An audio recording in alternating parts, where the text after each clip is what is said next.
Good evening from New York. I'm Chris Hayes. The president has been caught covering up an attempt to extort a foreign leader into investigating his political rival.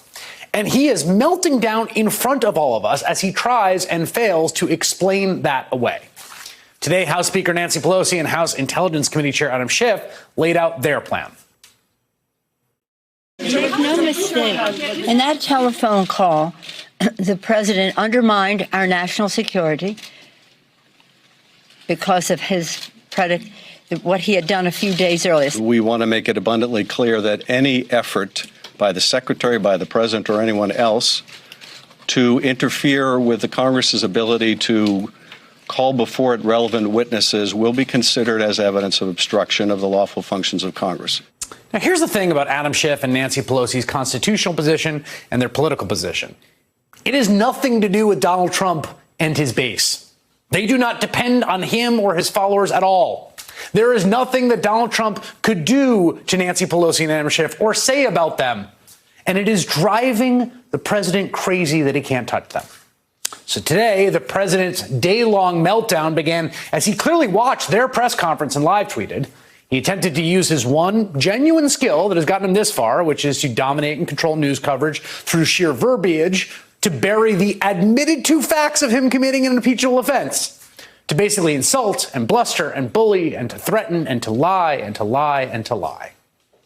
His meltdown then proceeded across an upsetting and cringe-inducing several next hours, beginning an Oval Office appearance, the purpose of which was a meeting with the president of Finland, who spent most of his day at the White House sitting next to a red-faced, spittle-flecked, enraged bullying man, railing against his enemies, spinning conspiracy theories, talking about jockstraps. Seriously, he did that.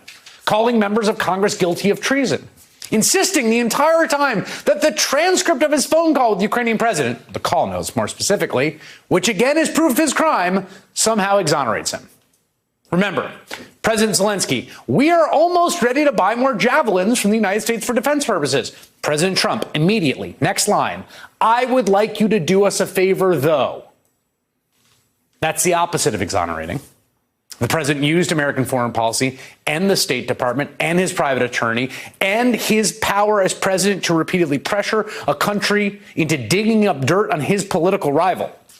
He personally stopped aid to that country, constitutionally and congressionally passed and appropriated. And on a phone call that we now have a record of, he then attempted to extort the leader into investigating his political opponent.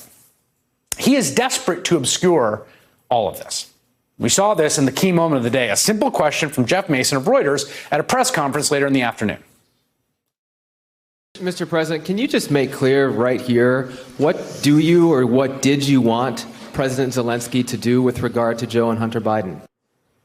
At that point, Trump rambled on for more than a minute and a half, did not come close to responding to the question, so Mason dug in and asked again.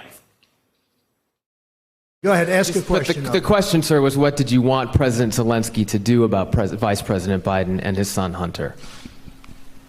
Are you talking to me? Yeah, it was just a follow-up of what I just asked you, sir. Listen, you ready?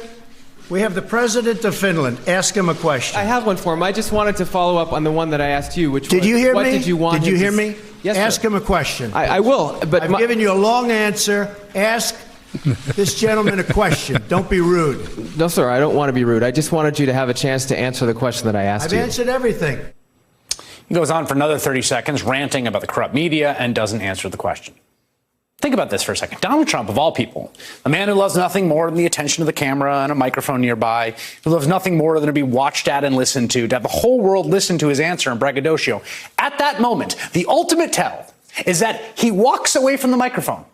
He doesn't want to answer the question, and he is trapped and pinned and staying in the corner surrounded by a set of facts that he cannot hand wave away no matter how much he tries. He barks again at the reporter to not ask him another question, but to ask the Finnish president a question. And he steps back from the microphone. To a large extent, it's corrupt and it's fake. Ask the president of Finland a question, please. Okay, I'll move on now. I should tell you, we're going to speak to that reporter, Jeff Mason, in just a moment. But the answer to the question, by the way, it's kind of in the transcript.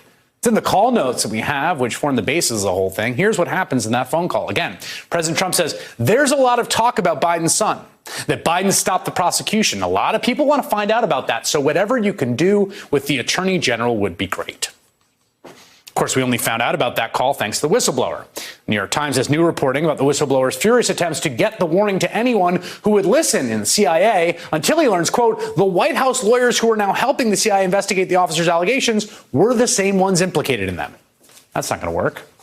Again, all of this totally belies the president's claim that everything was perfect. It was a perfect call and there's nothing to see here because they themselves covered it up.